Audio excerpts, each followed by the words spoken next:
E-commerce has moved logistics from the backroom to the boardroom.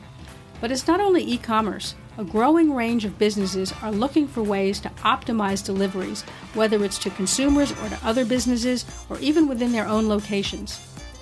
But how can business compete in the face of shortages of drivers, rising fuel costs, and increased pressure to meet sustainability standards? I'm Jane Singer, and thank you for joining me here today. It's wonderful to have you as part of our international community that now includes top-performing industry executives like you from over 100 countries. It's great to know that so many people around the world are able to benefit from the experience, insights, and wisdom of the many truly outstanding people who are guests on this show. And in case you haven't heard, you can now ask our guests questions. You can do this by simply going to our website at seatpodcast.com. That's SEAT podcast.com. And there's a form where you can submit a question. We'll send it to the guest, and we'll send you back the answer. And don't forget to sign up for our free newsletter, because then you'll know in advance which guests are coming onto the show. Today I'm speaking with Bill Catania, founder of OneRail.io, an advanced last-mile delivery fulfillment platform with an integrated coast-to-coast courier network of 8.2 million drivers. Wow. Bill has a long legacy of developing and commercializing real-time technology networks. So it's not surprising that he'd be the guy to find a solution to one of today's biggest e-commerce challenges: efficient, reliable last-mile delivery. In this episode, Bill talks about how platforms are helping shippers find hidden capacity, how aggregated networks are making delivery more reliable, a simple way to make delivery more sustainable, and what's the next big thing in last-mile delivery. Before we get started, if you're a supply chain executive who'd like to finally put an end to information overload and get a simple, concise, fact-based summary of key market developments and shifts, then the current situation in sourcing is exactly what you're looking for. To get immediate access, head on over to thecurrentsituation.net. That's thecurrentsituation.net, where you can get all of the details. I'll include the links in the show notes, and of course, there'll be information over on our podcast website.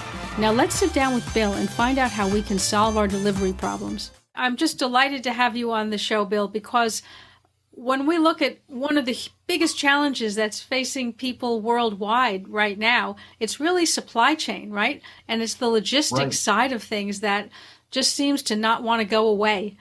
And at a time when e-commerce has really become so huge, we really rely on this a lot more than we ever did before.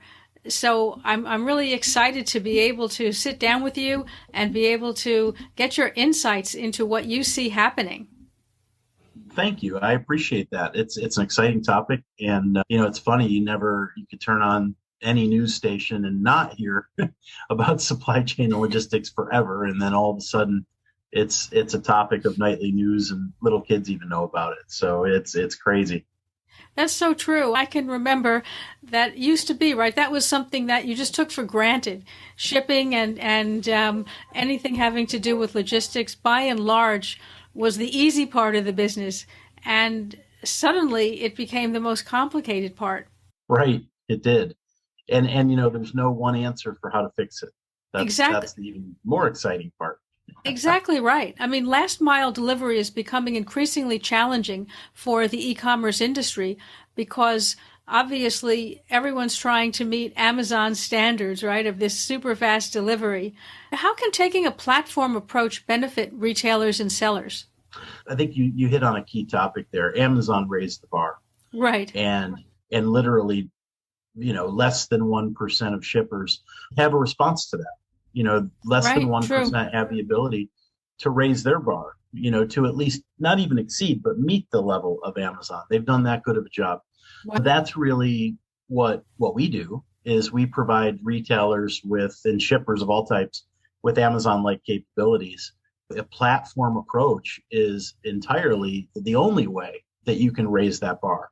And what we saw for years, decades in supply chain was when a shipper thought about aligning their couriers and carriers, they had a dedicated courier or carrier in a specific geography. Right. And a lot of times the dispatch of that was manual. It might have been automated, but automated that this zip code equals this carrier or courier, or these zip codes equal these carriers and couriers. And what's happened is, as more and more pressure has come on the supply chain, and there's more scarcity of assets, it makes it really difficult to rely on one, two, or even three carriers or couriers. So the platform does a couple things. The platform approach, first and foremost, it enforces data-driven decisioning. And so no more, my buddy has this trucking company, we're going to give him the order. Right. That worked for a long time, and that's sort of the good old boy network in supply chain and logistics. What shippers need now is a more empirical approach. So having logic that says, hey, this is the right mode for final mile. And again, final mile, last mile has 4 modes, less than truckload, full truckload, courier, which we focus a lot on, and parcel. So making that mode decision is critical. And that's not something you can do without a platform. And then second to that, automating the dispatch to the right courier or carrier for the given delivery based on historical data, not something you could do in Excel. So right. The bar has risen so high that if you're going to hit a 30-minute delivery SLA, if you're going to hit a 2-hour window, if you're going to hit same-day delivery, you have to align, a vast amount of courier supply with data-driven decisioning, and that's the only way we know how to do it. It's interesting you bring that up, because we're seeing that in so many other aspects of managing the supply chain. From the fact that you really have to have that kind of very agile data analytics. And in some cases, we're seeing digital twins come in, which used to be only for heavy industry. You really need to be having so much opportunity really to see multiple solutions and very quickly switch from one to the next.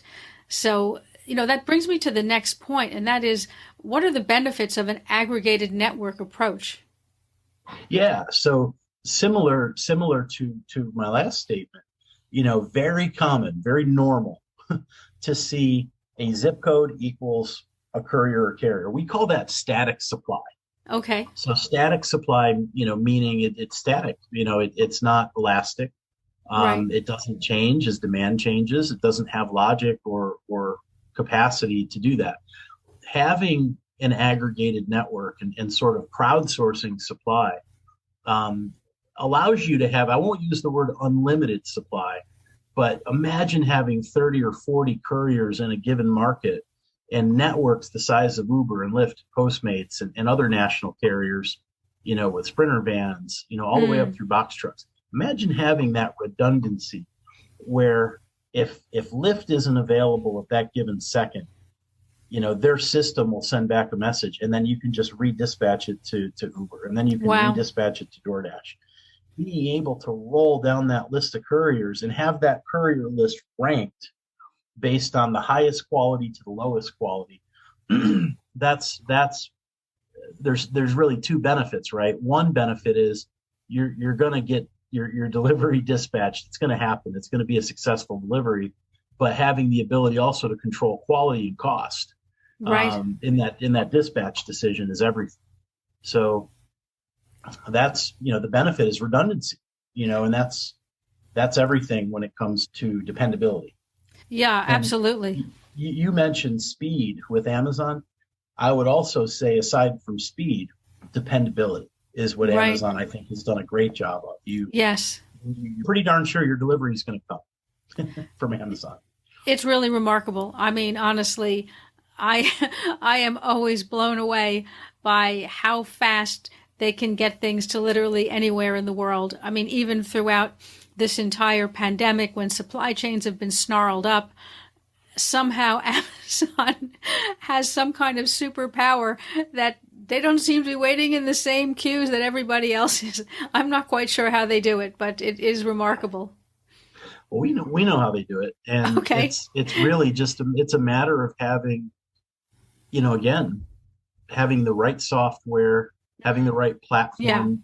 They've now had decades to build, and having it connected to this elastic supply of couriers. And that's where they've done a great job. I mean, they have franchisees, they have their own trucks, they have third-party couriers. So they've, think of it like layers of a cake, right? They have first in line, second in line, third in line, and that elasticity is there because they've done such a good job building this mosaic of supply. So then in a sense, then what you're doing is in some ways replicating that so that people who are not Amazon can have the benefit of that kind of a system. Is that correct? That's exactly right. I mean, our mission, and not just transportation, we're also doing that with micro fulfillment. So, oh, really? So merging small footprint warehousing with transportation that's dynamic, that's elastic, and it's intelligent. And yes, I mean, our mission is to provide and arm our shippers with the same or better tools than they're competing against, right? Our mission at OneRail is to provide our customers with competitive advantage. So if you think about who is every shipper competing against, they're competing against Amazon, right? So it's almost implied that our mission statement is entirely about arming our shippers with the same tools or better than what Amazon has. And wow. That it takes time to build that. We've really quickly put together a network of 9 million drivers, really, 300 micro fulfillment nodes, and we're serving many Fortune 500 companies. So it's a recipe that's working. Yes. It's one that we have to keep evolving. We can't just sit on our hands and say, "Wow, we've done it. We have 9 million drivers and we have 300 micro fulfillment nodes." There is a daily evolution that has to happen for us to stay in the position we're in. Oh, absolutely. Tell me what you're doing with the micro fulfillment nodes. I'm interested in that. We're going to take a quick break now, and then we'll be right back. We were hiring when we were making 50 to 100K monthly losses. And why? Welcome to episode 1. I can't think of a single founder who's been around for a decent amount of time in business who hasn't had their tunnel of year. This was that year. We're going to be okay, yeah, Sheree. Some are going to hear this and think, you TDP. But hear me out. You only have to do the math to understand that very soon we were $500,000 down. So we have a customer, they're a product manufacturer, and they were having a problem with out of stocks. And, notably at some of the largest retailers like Walmart. The problem they were having is they didn't have enough visibility to inventory, and even worse, they didn't have enough of a response mechanism to get product, into the store to the peg to replenish inventory if it got low or if it ran out. What we've done is we've put up these micro fulfillment nodes where we're positioning inventory close to and really optimized for the store locations that we have to fulfill. So imagine Los Angeles, imagine a cluster of 50 stores, Walmart's, Target's. And what we're doing is we're placing those micro fulfillment nodes in the most optimized place where we can fulfill the quickest, and so if we have 80% of the fulfillment that needs to happen in the south side of Los Angeles, we're going to have most of our nodes in the south side of Los Angeles. What's nice is with our micro fulfillment centers, we can get within 4 or 5 miles of most any location strategically. So what we're doing is taking inventory, putting it in those locations, and then we're receiving inventory data, and we have the ability based on inventory thresholds to replenish the store within a day. And it was taking them about 6 weeks before. Oh, that's huge. That's from port to peg. Yeah. So the other thing is it works really well. We have an exercise equipment company similar to a Peloton, but not Peloton. And we have the ability to also, we've used these nodes to fulfill the equipment to consumers. And again, it's very data driven. We know in a 60-mile radius, where is the demand? Where is the demand signal? And then to place the micro fulfillment centers strategically so that we can most efficiently serve it with our transportation is what we do. So it's a combination of inventory placement logic, the size and sort of profile of the micro fulfillment center. Sometimes we need more of a cross dock than we do a storage facility. So it's really interesting. So we're really nimble on that. That's a big part of our growth, is to continue growing the micro fulfillment network and to continue building more inventory optimization tools and really, again, being the best partner to our shippers.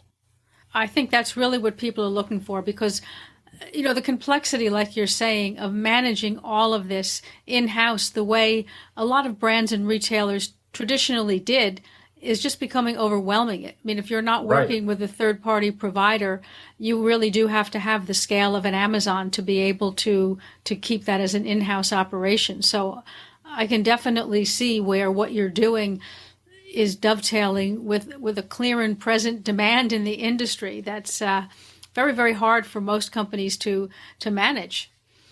Well, yeah, I mean, Amazon was able to do it, ahead of profitability. And right, last I checked, most retailers don't have the luxury of spending over $100 billion on infrastructure, nor do they have the time, right? Correct, so yeah. They don't have the time. They don't have the money. Next earnings calls in 3 months. Right. What are we going to do? Ready, set, go. And yeah, it's highly strategic for all of our shippers anyway, improving their supply chain, improving their logistics network so that they can fulfill as good or better than Amazon is their mission. And they just can't lose billions of dollars doing it. So that's why not just OneRail, but any, this whole digital transformation of supply chain, this is in my opinion, it's the best place to be. It's the biggest. Why? Because it's the biggest problem to solve right now. I think you're 100% correct about that. It is really the biggest problem to solve. And you're right. You have to not only have the expertise, you have to have the CapEx. There's a lot. It just makes sense to outsource it and work with people who can solely focus on developing that expertise. Now, how are couriers like yourself or fulfillment companies like yourself overcoming some of the challenges today? You can develop the software, but there's also a shortage of manpower, right? Of drivers, right. And at the same time, we talked about faster delivery, but there's also a lot of pressure on price because obviously if delivery goes through the roof, at some point you're going to throw your customers off the bus, so to speak, because not your customer, but the consumer won't be able to afford things. So right. How are you managing all of that? Yeah, starting with dependability and making sure that there's capacity. It gets back to having that redundant model where if you have 30 or 40 couriers in a given zip code, some of them have capacity, some of them don't, right? At any given second. But if you only can dispatch to one, your odds are much, much less, right, of having 100% guaranteed delivery. So that's something we do at OneRail. We provide our shippers with a delivery guarantee. We don't miss deliveries. And the reason we're able to do that is because we know we can rely on a large pool of couriers that are real-time connected, meaning we can dispatch to them. We already have pricing terms with them. They already know the parameters of the delivery. And when we send it over, they accept it or they don't. And if they don't, the algorithm will just go to the next delivery company. So it starts with the model. The model solves that problem. And we had customers that have told us before, hey, we're going to double your volume next week. Okay. So what we handled it marvelously. The holidays, we saw zero degradation during that busy holiday season because of the redundancy, right? And our theory is there will always be a set of couriers that have capacity. So the problem, Jane, you bring up a good point. We hear a lot about driver shortages and driver scarcity, not enough supply. The reality is there is enough supply. It's just fragmented.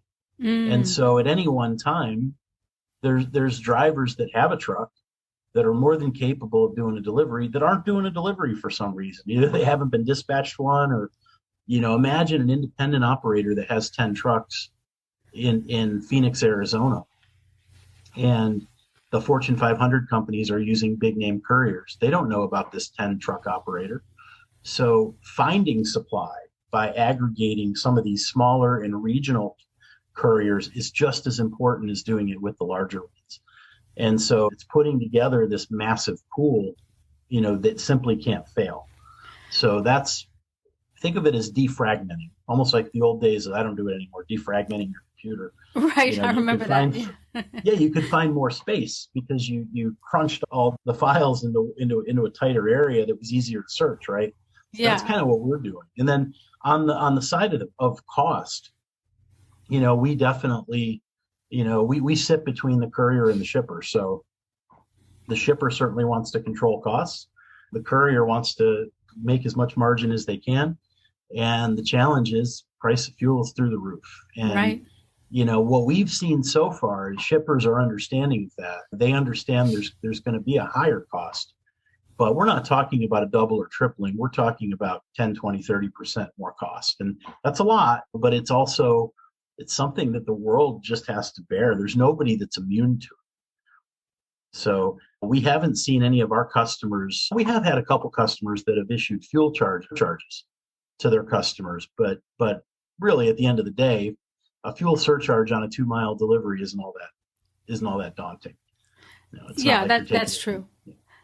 So if it's fragmented like that, where everybody bears a little bit of burden, it's not bad.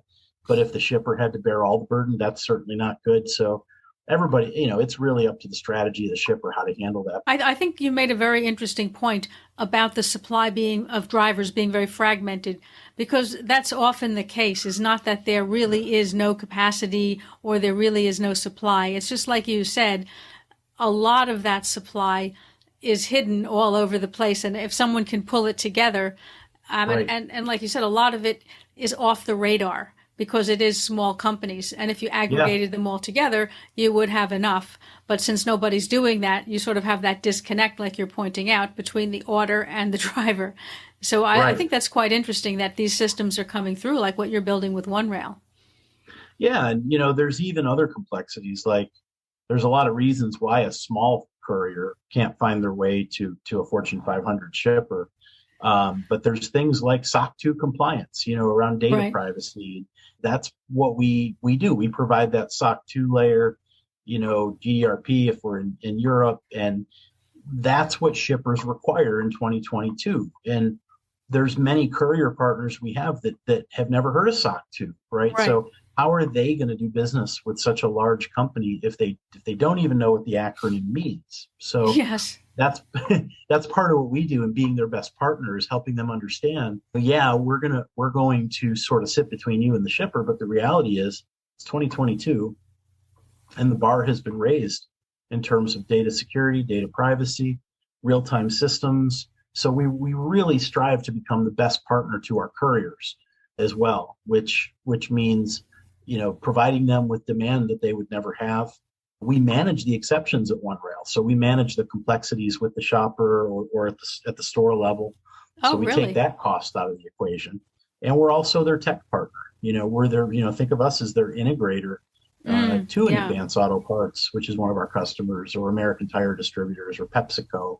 Those are complex systems we've integrated with. And, again, for even a mid-size courier to do that kind of work is a heavy lift. So that's what we do to try to really prop up our network, is to be their best partner. I think that's great. I think that you can really see, as you explain it, why this is such a critical development for the industry to move to this kind of an aggregated network approach, that there's just so much inefficiency there that if you're able to get rid of it, like you say, you're picking up speed on the one end, you're getting that dependability. At the other end, you're able to control cost a little bit better. So you can really see the beauty of what you're doing. Thank you. Yeah, that's our value proposition. Reduce the cost, improve the speed, improve the dependability. There's really 3 levers, right? The overall customer experience becomes great when you can do those things. Absolutely, yeah. So what are some of the newest developments that you see coming through in delivery, particularly in that all-important last mile, but in other areas as well? There seems to be, like you said, so many developments in terms of creating these networks, in terms of creating platforms, greater visibility, aggregation of different assets. What's sort of the next thing that we can expect to see coming? Well, you've heard a lot about some of these other modes like autonomous and drone, and those are real things. I think they're finally starting to get some of the regulatory approvals they need. You're starting to see expanded pilots. You're starting to see more and more activity. We love it. Our platform is even more of a requirement if you're going to use those modes, because you need something that's the central operating system to operate all that. So we stay pretty close to that. We stay tuned in, and I think that's something that's not as far off. It's not Jetsons, far off. It's although Jetsons far off was probably 20 years ago if you think about when the Jetsons was created. But I think I just dated myself a little. But me too. But what's coming is definitely some of these non-traditional modes. I'll tell you another thing, and this is something we're working on too, is I call it own fleet interoperability. So imagine if you're a large Fortune 500 retailer and I'm a Fortune 500 retailer and we don't compete. You're maybe you're in the home improvement space and I'm in the hobby space, but we each have our own trucks and cars. And imagine being able to share assets. Interesting. Imagine if you could tap into my 2,000 trucks and I could tap into your 4,000 trucks. And guess what? You're busy at different parts of the day than I am. In the hobby business, I don't even open my doors till 10 o'clock, which means my trucks are available during your peak, right? Right. So that interoperability and fleet sharing is something that we're working on. It's a major unlock because it unlocks capacity. And what we see, we do a lot of own fleet work with our platform. So we have a tracking app that large retailers use, branded to them to track their fleet, manage their fleet. So we see a lot of own fleet activity. It's not uncommon for an own fleet to be somewhere between 25 and 35% utilized, meaning 75% unutilized. So if you can find new ways to keep those vehicles rolling, it starts to solve supply problems just in and of itself. I think that's a really interesting direction because we started to see a little bit of that coming through prior to the pandemic, where people had excess capacity at a B2B level. And they were starting to think about how they could share, which was a little bit, of a stretch for a lot of people because the idea of someone, even if they're not a direct competitor, everyone, I guess, can be seen as a competitor in some way or another. So there was a lot of resistance to that, but we were starting to see a little bit of that sort of peeping through. But it's interesting that you bring it up because that could really be the next big thing in the corporate industrial segments. Yeah, I mean, because it's just sitting there, literally, right? Sitting there.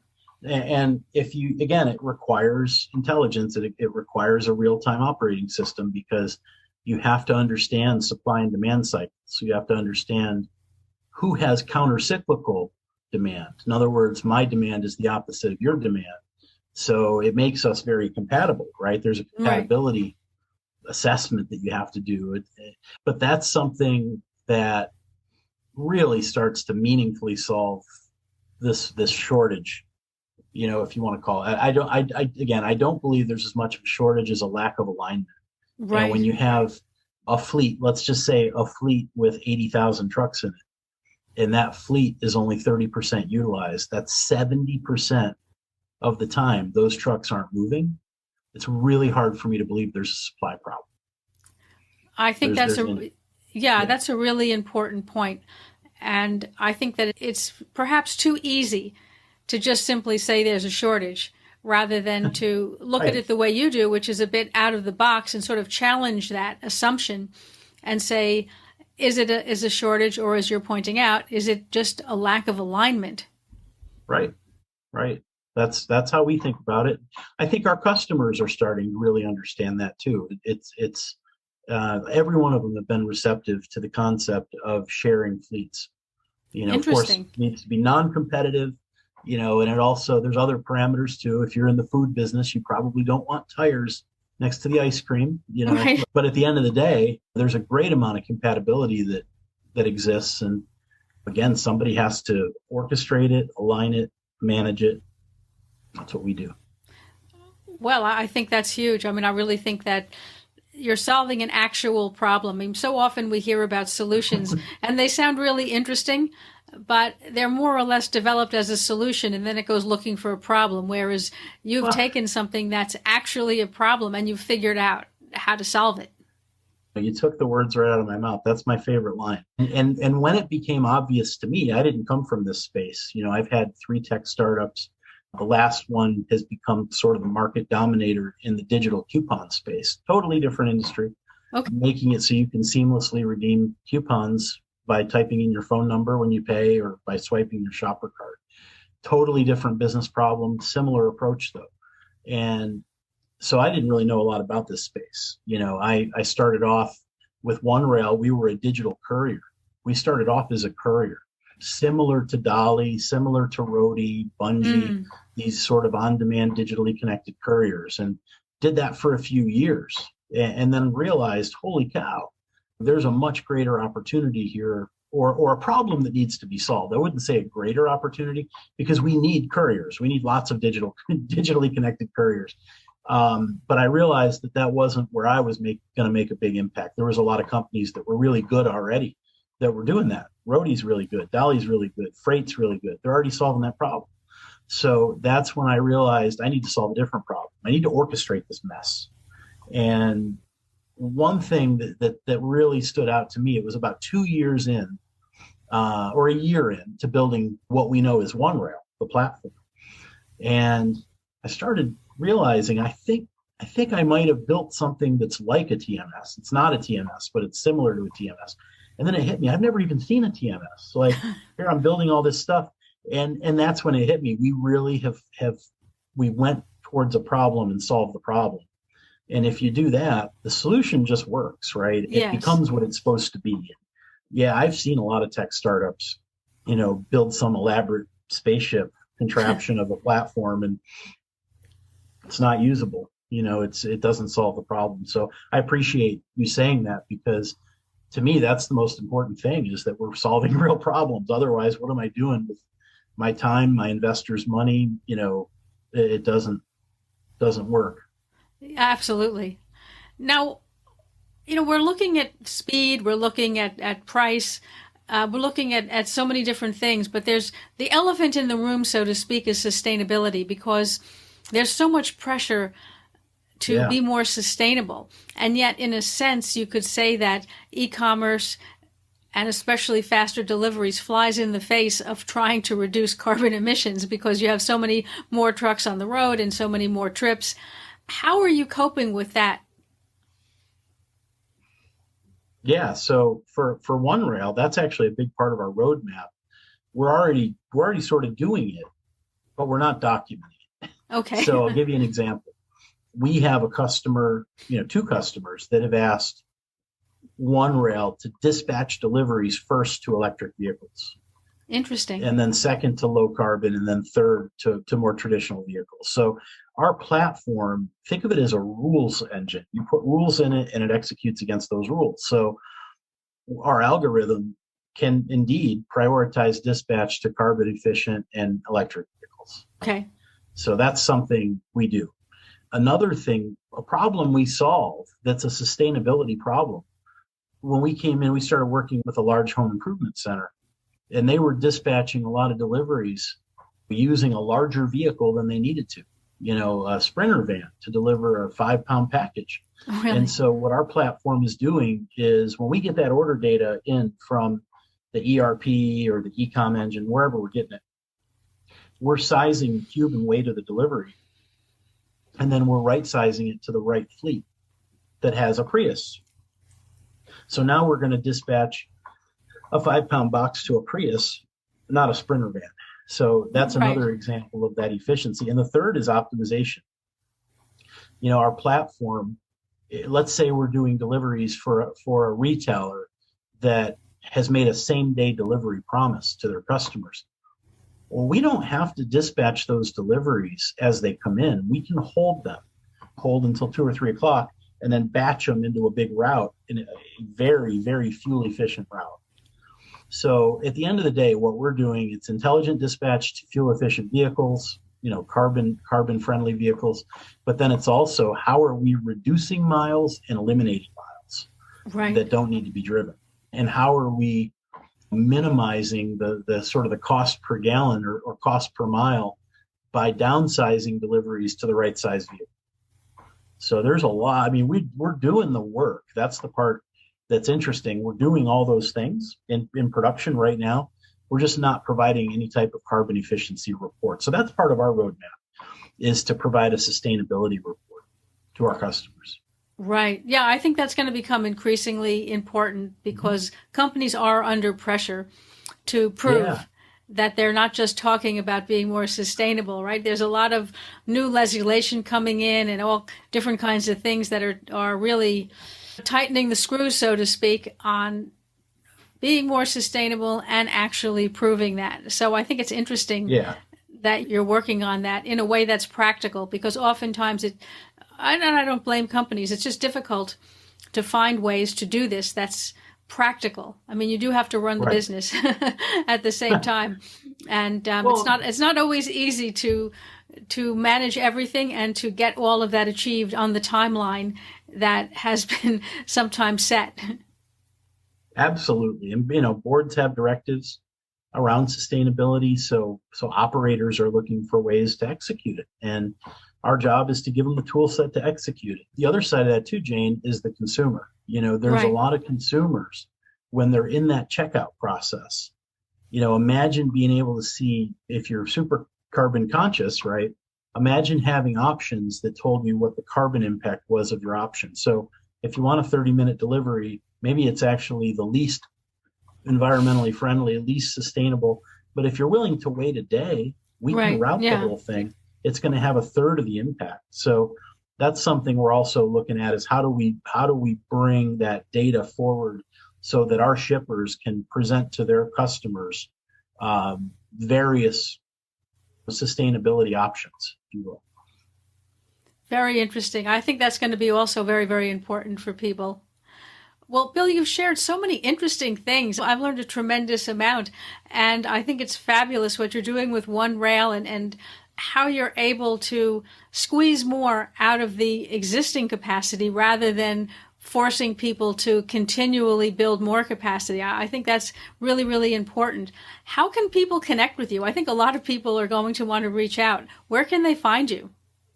Well, of course, onerail.com. If you go there, you can fill out the contact form. But my email is bill.catania@onerail.io. Okay. You can also reach out to me on LinkedIn. I'll connect you with the right person in the organization for whatever your need might be. It might be a courier, might be a shipper, might be a tech partner. I'd love to be sort of the switch, if you will, to help you find the person you need to talk to. But yeah, those are the three ways: online, onerail.com, email, and LinkedIn. Okay, well, that sounds great. I'm going to make sure we include all of that in the show notes. It'll also be on our podcast website. That's at seatpodcast.com. So we'll put all those links to you over there. And I just want to thank you so much for taking the time to join us today. Oh, thank you, Jane. I really appreciate it. You have a wonderful show and really appreciate being part of it. And we appreciate being part of the whole ecosystem. Well, thank you. Thank you. Thank you for tuning into A Seat at the Table. If you enjoyed this episode or learned something from it, I'd love to hear about it. Your feedback powers this show. If you'd like to support the show, please hit the subscribe button so you never miss an episode. Also, share episodes you found valuable on LinkedIn or other social media, and call out your biggest insight or takeaway from the program. And don't forget to tag me, Jane Singer. I'd love to see which episodes you like best. And if you have time, please leave a review on any of the major podcast channels. As I mentioned at the beginning of this podcast, A Seat at the Table has a new feature. If you've ever listened to a podcast and thought, I have a question, well, now you can ask. I'll be letting you know about upcoming guests on our show, and you can send in questions. Also, you can ask questions after the show, and we'll forward them to our guests for feedback. If you'd like to participate or just want to learn more, head on over to our website at seatpodcast.com. That's SEAT podcast.com for all of the details. The links will also be in the show notes. You can leave any thoughts, feedback, or suggestions there, and yes, I will read them. Thank you for joining me today and for supporting the show. I'm Jane Singer, and I'll see you in the next episode of A Seat at the Table.